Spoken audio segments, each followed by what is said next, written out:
أعوذ بالله من الشيطان الرجيم بسم الله الرحمن الرحيم الحمد لله والصلاة والسلام على رسول الله وعلى آله وصحبه وسلم تسليما كثيرا اللهم صل على محمد وعلى آل محمد كما صليت على إبراهيم وعلى آل إبراهيم إنك في العالمين حميد مجيد أما بعد gjithë hamdi, falëndërimi dhe lavdia e plotit e kanë të madhit Allah te baraka wa taala, salate dhe selam e dërgojmë me të dashurit ton më të madhit pejgamber Muhammed Mustafa sallallahu alaihi wasallam, të dashur dhe shumë të respektuar vëllezër dhe motra, assalamu alaikum wa rahmatullahi wa barakatuh. Me lejnë Allahut, po vazhdojmë. Ky takim sonte është takim përmbyllës me këtë kaptinën Hujurat.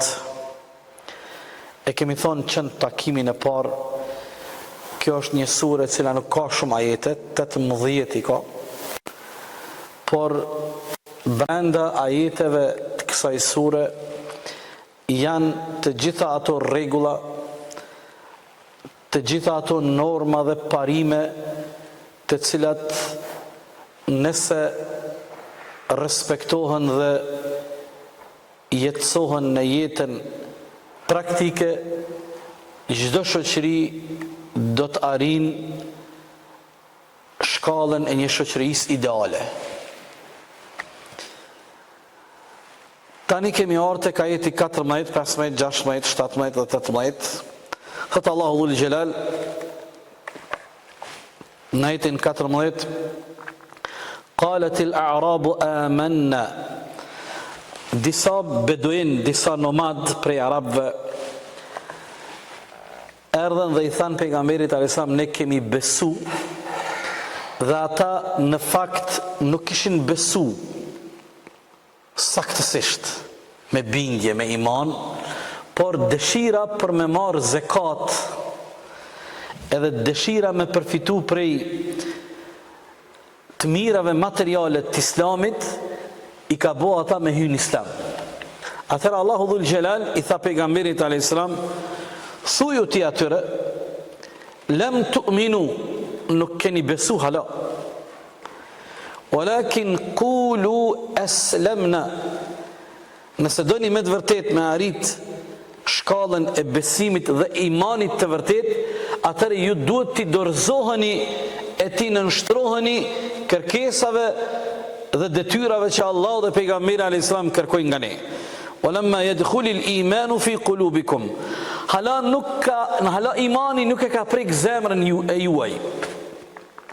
Wa in tuti'u Allah wa rasulahu, e nëse ju me bindje të plot, me vullnet të lirë, hyni në islam, i dorëzoni islamit, i nënshtroni dhe i respektoni kërkesat dhe detyrat e kësaj feje, i nënshtroni dhe i dorëzoni Allah dhe pejgamberit alayhisalam, la yalitkum min a'malikum shay'a, Allahu nuk do t'ja u mungon shpërblimin e asnjë prej veprave t'juaja.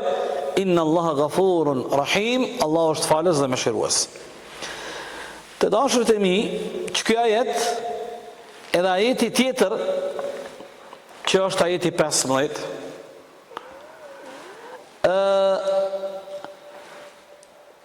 flasin për një mesele shumë më rëndësi, që është islami dhe imani. Unë besoj që ju e keni dëgjuar edhe prej hoxhallarëve tjerë. Kjo është një çështje shumë më rëndësi, është një çështje bazike. Puna e me kuptu çka është islami, pastaj edhe me kuptu dallimin mes islamit dhe imanit. Ju e dini kur ardh ai njeri te pejgamberi alayhisalam, i cili ka qenë meleku Xhibril, o ul në tubim me pejgamberin alayhisalam, aq afër, gunin e tij e ka pështet për gut pejgamberit, gjurin e këmbës të tij e ka pështet për gjurin e këmbës pejgamberit, dhe ja ka vendos dorën në këmbën e pejgamberit dhe i ka thonë, çka është islami ja Rasulallah? I ka thonë pejgamberi, islami është me ra shahadet, me fal namazin, me jap zakatin, me xhiru Ramazanin, me shkon haxh. I ka thonë, ja qellove, ju në habit sahabet, kush o ky zotni, po pyet, por edhe po e konfirmon përgjigjen e pejgamberit. Pyetja e dytë i ka thonë, çka është imani? I ka thonë pejgamberi, imani është me besu Allahun një, meleket e tij, librat që Allahu i ka zbrit pejgambert Allahut ditën e gjykimit dhe me besu kaderin e Allahut. I ka thonë apet sadakte, ja qellove. Apo bëhen nervoz ta kush e ky? Kush guxon kështu? Kush, domethënë shokët e pejgamberit kanë pas edukat të madhe. Tani ja ka bë pyetjen e tretë, çka është ihsani, bamirësia? I ka thonë mirësia, ihsani, mirësia është me adhuru Allahun sikur po e sheh Allahun. Nëse ti nuk e sheh Allahun, Allahu të sheh ty. Një gradë shumë e lartë. I ka thonë, e qellove. I ka thonë pyetjen e katërt, kur do të ndodh dita e Kiametit? Pejgamberi alayhis salam ka thonë, Mesailu a'lamu min al-mas'uli. Thot, edhe këtë çka po e pyet, thot, mu çka po më pyet, as unë nuk kam dije më shumë se sa ti që po pyet. As ti as unë nuk e dim kur do ditë e Kiametit, por thot po ti tregoj disa prej shenjave të Kiametit, e i përmend disa prej shenjave të Kiametit, thot kur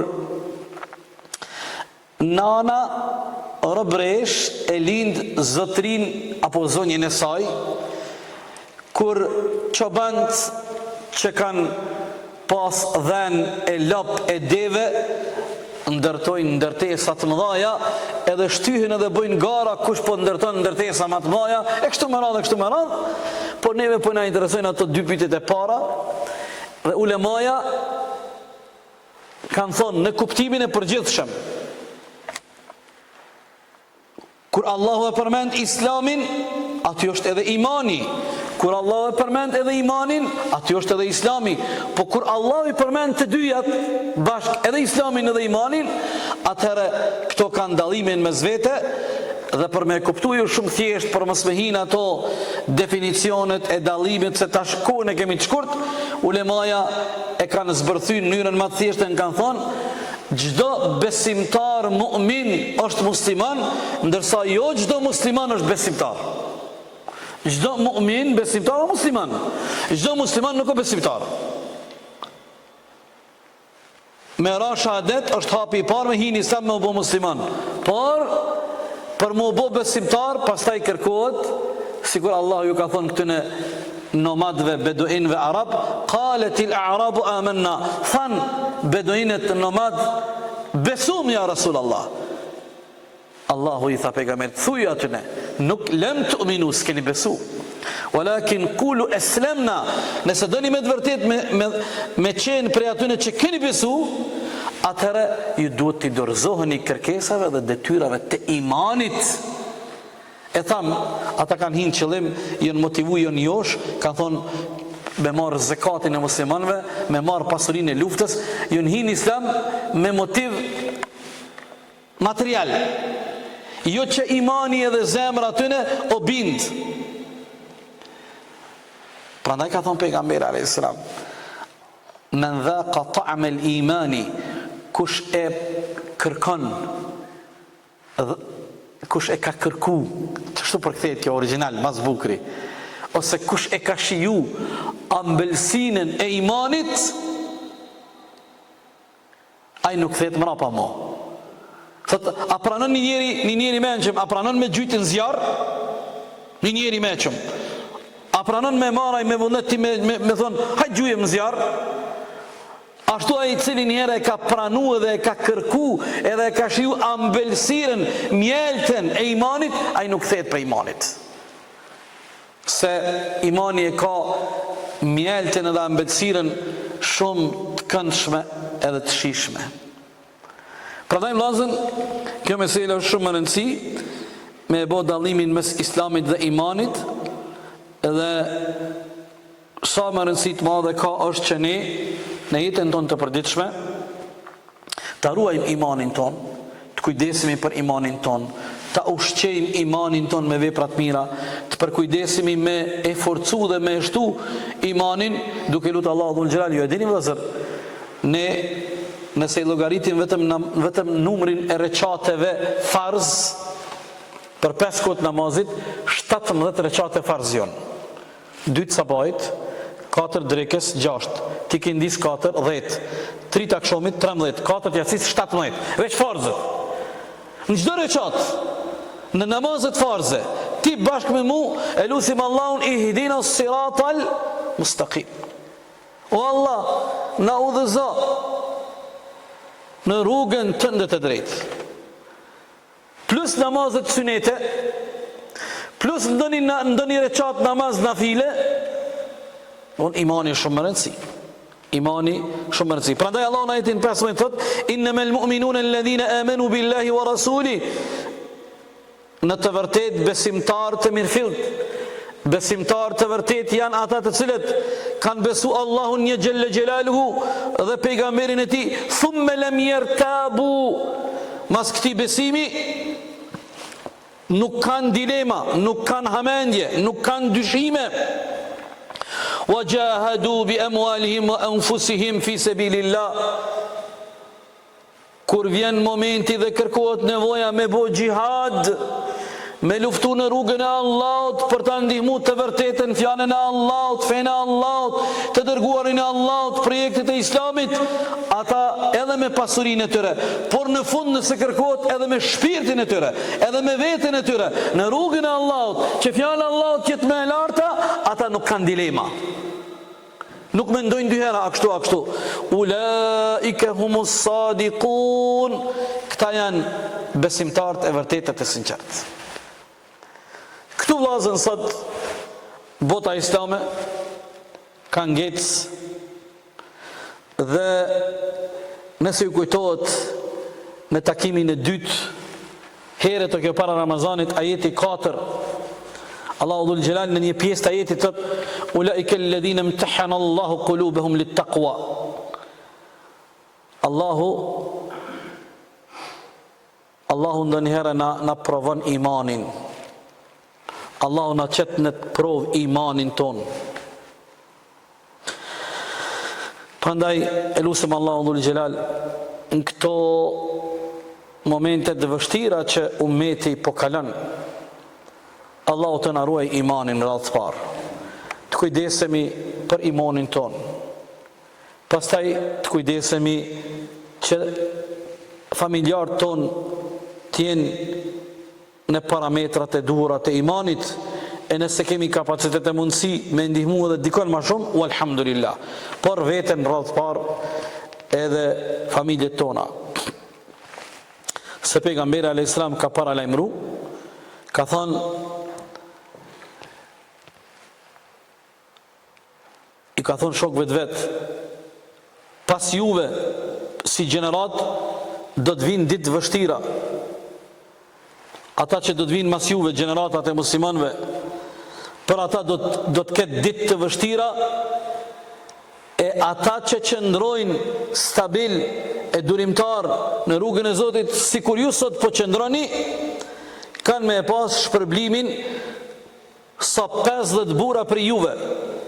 I thanë: ja Rasulallah, apo mendon na që po qëndrojmë sot rrugën e Zotit e jemi afër dhe pranë teje, po të mbështetemi, arrim me fitu shpërblimin sa 50 ata që kanë ardhur mas neve?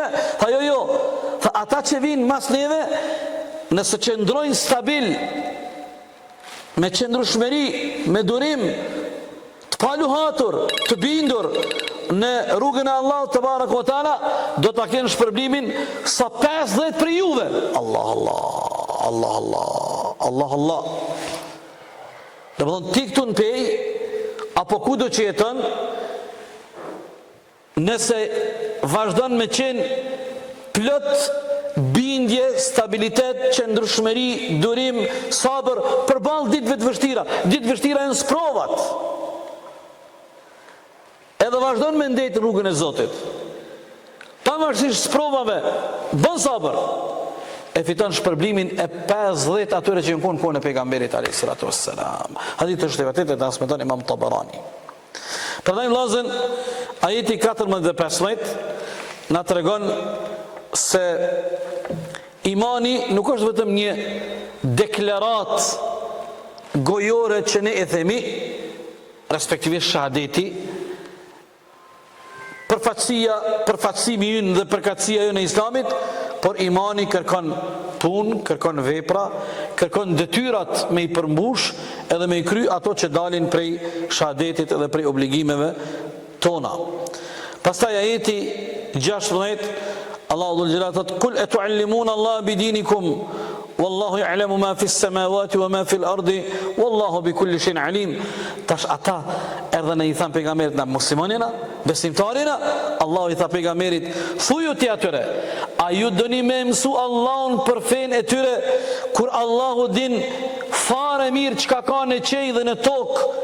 Allahu është i gjithdijshëm për çdo gjë në këtë botë. Ai e din kush është besimtari, kush është muslimani, kush është mu'mini, kush është besimtari i vërtet. Yamunnuna alayka an aslamu. Qul la tamunnu alayya islamakum." Tash ata këtu vllazën, ky ajet është shumë interesant. Kanë ardhur ata tash kur ju erdh përgjigjja se ju nuk keni besu si duhet, ata erdhen te pejgamberi, thanë: "Po na nuk kena luftu kundër teje, na jena mishtetu, na jena bu musliman." Atëherë Allahu dhul jalal u akthej përgjigjen: "Nuk është çështja ju e keni luftu pejgamberin, por ju keni hin fe dhe jeni afër pejgamberit, keni hin me motive për interesa materiale." E tash këtu është një pjesë e ajetit, thot Allahu dhul jalal thot: "Ma e drejtë për ju është sikur ju të shprehni mirënjohjen ndaj Allahut dhe falëndrimin që ai juve ju udhëzoi në rrugën e drejtë dhe në rrugën e imanit, nëse ju kishit me qenë të sinqert." Dhe Allahu e përfundon surën: "Inna Allaha ya'lamu ghaiba as-samawati wal ard." Allahu din çfarë ka të fshehta në qiell dhe në tokë. Wallahu basirun bima ta'malun. Allahu shekrej çka ju veproni. Nëse Allahu i din të fshehtat çka ka në 7 palqe në tokë, atëre a nuk mundet Allahu me dit imanin dhe çka njerëzit kanë në zemrat e tyre, në këtë rast këta që replikojshin me pejgamberin alayhis salam, këta që kanë pretenduar se janë musliman, këta që i thëshin pejgamberit: "Na ty nuk të kena luftu, na jena hi për një men fe", por Allahu dhul jalal u atërheki vrejtjen dhe i tregoi se ju nuk keni hin fe. Përmisojeni imanin e juj, përmisojeni qëllimin dhe niyetin e juj. Dhe këtu vllazën, para se me ja bo një përmbyllje krejt temave si rezume çka prej ajetit parë deri të fundit, këtu po duam ja jap vetit një porosi edhe juve shumë rëndësi. Ne ndonjëherë nga pakujdesia, që besa ndoshta edhe nga vetë kënaqësia, për mos me thonë nga vetë mashtrimi, nuk e kemi shumë parasysh edhe nuk e ndim sa dhurat të madhe Allahu na ka bo, që na ka hap zemrën me njoft madhninë e Zotit. Sa dhurat e madhe është Allahu ta ka mbush zemrën me iman. Sa dhurat e madhe për ty është që Allahu të ka udhëzu, edhe ti në 4:30 zgjohesh për me falë sabahun. Kur del për shtëpisë me ardhe xhamia, nëse e ki me hallën me 20-30 shtëpi, e deri sa të vjen te xhamia, kalon për rreth 300-400 shtëpive, 500 shtëpia këtë musliman, po rrall a mundesh me pa dikon të dal pe dere, ka dhe skerin edhe marrë të xhamia ku po shkon ti, o më shku te xhamia tjetër. Kjo dhurat e madhe, këto duhet me përjetu, këto duhet me ndi, dhe duhet me falendru Allahu dhul jalal. Kjo shumë dhurat e madhe. Kjo nuk guxon, kjo gjendje jona nuk guxon neve me na kalu deri në një moment vetë kënaqësie. Adin ti tash i kënaqur, unë i kumbri, unë tash po falna, unë po ngjinoj, unë po lexoj Kur'an, unë më kon hax, unë subhanallah. E kom dini hadith pejgamberit alayhis salam, i cili me të vërtet është shumë i frikshëm. Nuk po e përdori këtë hadith që na të deinkurajojmë dhe të zhgënjehemi, por po e përdori vetëm që pak me na këndell, se ulemaja kanë thonë ajetet e xhehenemit. Hadithet që na friksojnë janë kamxhiku më i mirë që e re zemrën. Në mënyrë figurative, ne zemrën nuk mundemi me re, po kamxhiku janë. Ne kena nevojë kanere me kamxhik me rej zemrën mu kfill, me largu gafletin. Çiç ka thot pejgamberi alayhis salatu wassalam. Nëse njonin prej juve, prej momentit kur ke lindë në dunja, e deri sa të ka pleqnia, ke ymer 60 vjet, 70, 80, kanë me të ngre për ftyre, për toke, zhagash, në rrugën e Allahut, prej kur kjo në dunja, e deri sa të ke ymer 60 vjet, 70 vjet, krejt jetën, të kanë ngre për ftyre, për tokë, zhagash, në razit Allahut. Thot edhe ky nuk mundet me i shpëtu dënimit Allahut. La ilaha illallah. Dhe me krejt jetën e kanë përsekutu në rrugë të Allahut, por aq është e rëndë dhe e vështirë dita kiametit, Allahu na ruaj të vëllezër, sa që edhe që kjo nuk është mjaftueshëm. Pse? Po ja u përmendi, po ja u kujtoj, ju e dini një send. Veç një send po ja u kujtoj, e dini. Kush janë pejgambert më të mëdhtë të Allahut? Ju dini. Ata pejgambert më të mëdhtë të Allahut në ditën e Kiametit, asnjëri prej tyre nuk pranon me marr rolin edhe me i lyp shefat ndërmjetësim Allahut me fillu dita e Kiametit. Asnjëri. Veç njëri e pranon, e dini. Rasulullahi alayhi salatu wassalam. Ademi thot, jo thot, i kom të lashet e mija, nefsi, të lashet e mija. Nuhi thot po ashtu, Ibrahimi thot po ashtu, Musaja thot po ashtu, Isaja thot po ashtu. Dhe thot, në gjëni vlazën, në këtë ditë kaq të lahtarshme, kjo ditë shumë e vështirë, njerëzit më të mëdhaj e më të dashur, njerëzit më të bekum të Allahu Jalla wa Ala, nuk e pranojnë këtë detyrë, kanë frikë, thot i kom të lashet e mija. E unë e ti, kush jemi ne? Çfarë veprat mira kemi? Krejt ato që i kemi. Po sa veprat mira janë ato që ne me i bo ball lahtaris edhe momenteve të vështira të kësaj dite. Allahu na shpëtoft neve, prindrit tanë dhe mbar muslimanët. Allahu na mëshiroft ja Rabbi. Prandaj vëllezërit e mi të dashur, imani i vërtet, imani i sinqert rezulton edhe jep fryte, e ato fryte janë veprat e mira. E veprat e mira me rahmetin dhe mirësitë e Allahut na mundsojnë me fitu razinë e Allahut inshallahu taala. Po e përmbyllim sonte tematikët që i përmban kjo sure e bekume nga Kurani famlar. Tema e parë ju kujtohet, janë ajetet e para të kësaj sure që Allahu na tregon sa rrezik për një besimtar është nëse ai guxon mendimin e tij me vendos para fjalës Allahut dhe pejgamberit alayhis salam. Allahu na ruaj ya Rabbi. La tuqaddimu bayna yaday Allahi wa rasuli. Do tematika e parë është ajo që kjo surë dhe kjo ajet dëshiron të na vetë disoj sa rrezik të madh është kur muslimani guxon mendimin, preferencën, zgjidhjen e tij. Unë po preferoj çto para asaj që Allahu dhe pejgamberi kanë preferuar. Kjo nuk guxon me na ndodhe. Kjo është domethënë ajo tema e parë. Tema e dytë. Ajetet e para të kësaj sure na mësojnë se cila duhet të jetë edukata jonë me pejgamberin alayhis salam. Kur ajeti na kërkon që ne në asnjë rrethon mos me ngrit zonin ton mbi zonën e pejgamberit alayhis salam. La tarfa'u aswatakum fawqa sawti an-nabi. Mos e ngritni zërin e juaj mbi zonën e pejgamberit alayhis salam. Se bëheni helaç.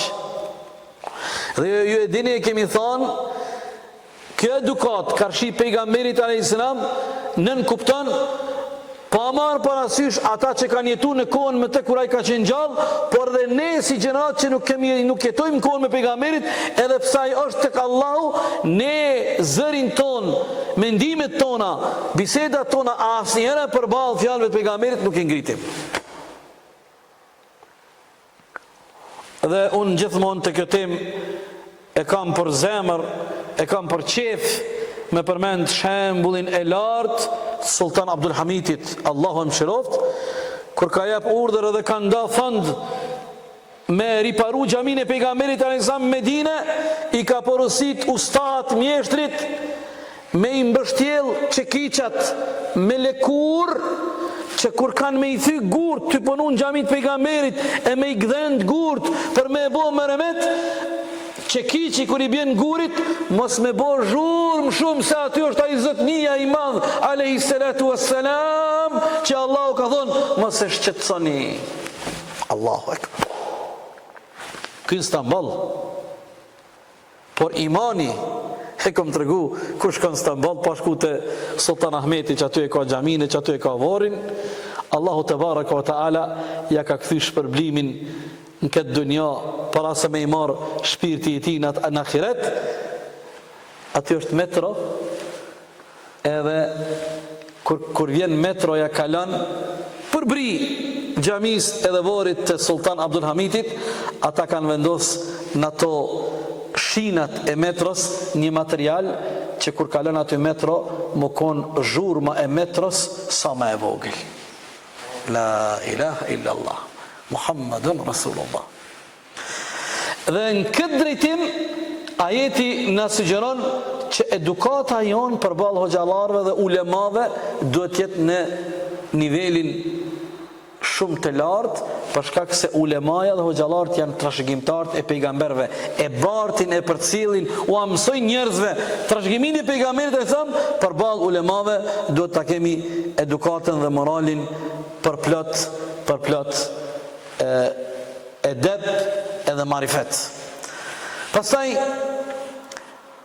tematika e tretë e kësaj sure të madhe është se ajetet e kësaj sure na tregojnë se muslimani në jetën e kësaj bote nuk ka mundësi me vazhdu jetën duke qenë në udhën e Zotit dhe i përqendruar, vetëm se atëherë kur e ndërton zemrën e tij me frikë, respekt e devotshmëri e takvallak ndaj Allahut te baraka wa taala.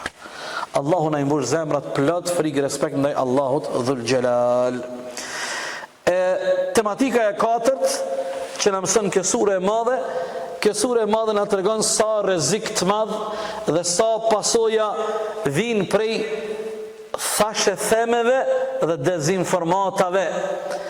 Edhe tash duke fillu prej paragjykimit, bartjes fjaljes, përgjimit, shpionazhës, përgojimit,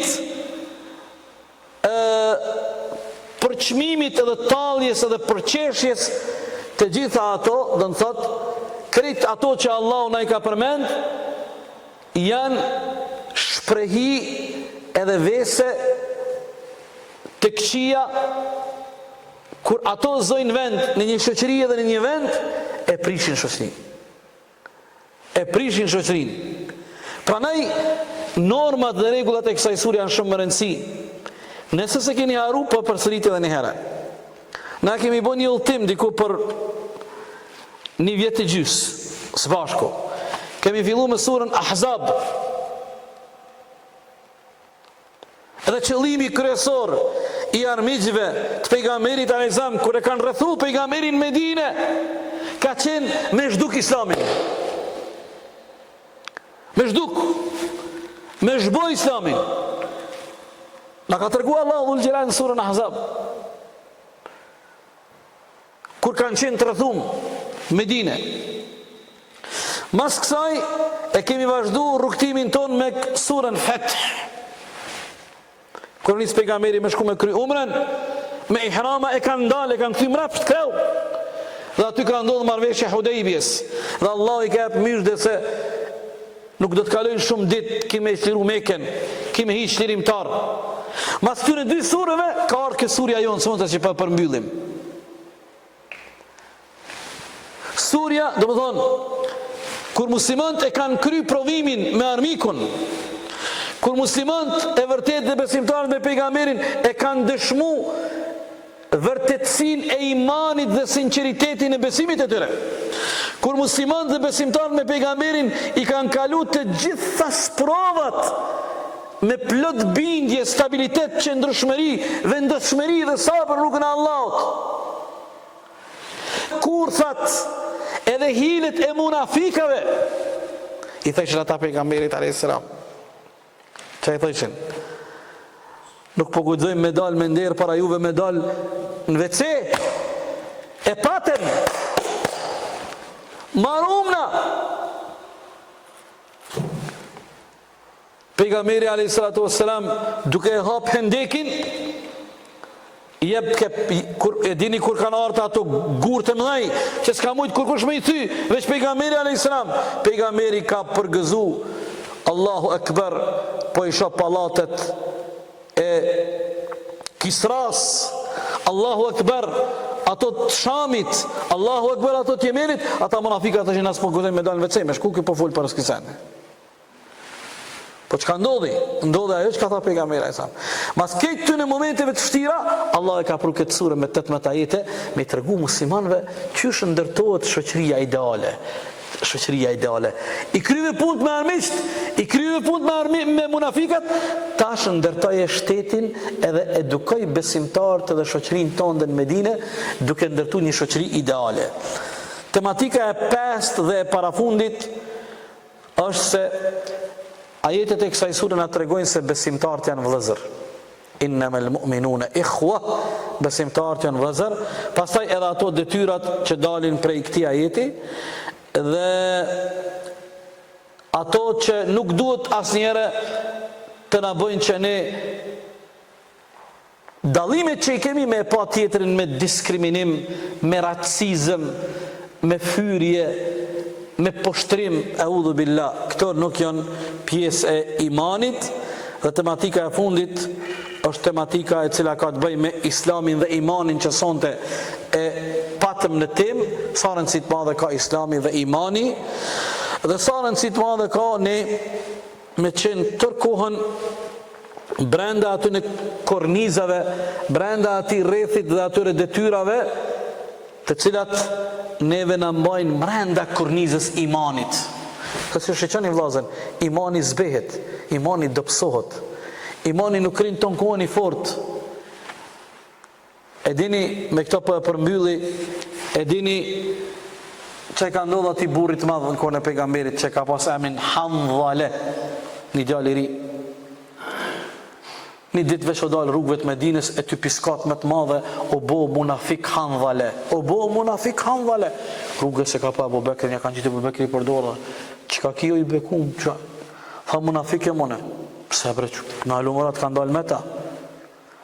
Tha, kur po shkojmë të pejgamberi alayhis salam, kur po rrim me ta, po na fol për xhennetin, po na fol për Allahun, po na fol për Kur'anin, po harrojmë gratë, po harrojmë evlat, po harrojmë arat, po harrojmë pasunin, po harrojmë dunjan. Kur po kthehemi te evlat e te gratë e te fëmijët, po harrojmë pejgamberin e Allahut. Munafiku jam unë. Abu Bekri tha, dhe mu po më ndodh kjo punë. E kapi për dorë tha, hajde të shkojmë te pejgamberi alayhis salatu wassalam. Ja Rasulallah, apo na gjen diagnozën e kësaj smundje që po na kaplon. Cili është ilaçi ja Rasulallah? Pejgamberi alayhis salam keshi i tha, o Handhale, tha më kon edhe Abu Bekrit, tha nëse ju kishit me vazhdu tërë kohën ashtu, me atë iman të fuqishëm, edhe kur shkoni të shtëpitë të juja, edhe të fëmijët e juja kur dalin pazaren, punën, arën, fush, rrugëve me les kishin me jap dorën. Ishte do me lache, na me lache nuk kemi, na e na mish, e na trup, me nderë para juve kena qyra, ndirësemi, flejmë, gëzohemi, idhnojmë, untohemi. Allah nuk na ka kriju me lesh neve. Tha me pas vazhdu ju qashtu, ton kohën, me lesh rrugësh, kishin me jap dorën. Çka thot pejgamberi? Sheqani diagnozën edhe ilaçin. Es-sa'atu fes-sa'a. Pejgamberi tha, mirë po, duhet ta mbani baraspeshin. Duhet jeni të ekuilibrum, mos u çoroditni. Do sahat me Allahun, me ahiretin, me xhennetin, do sahat me fusha, me dynje, me biznes, me shok, me evlad, me relax. Ama me gjetë baraspesh. As njona në faktur tjetërës, që kjo është rruga e duhur. E tash për këtë rrugën e duhur do të mi pas shok të mirë. Se shokët e mirë të ndihmojnë. Shokët e mirë të ndihmojnë. Shokët jo të mirë të largojnë prej këtij ekuilibri.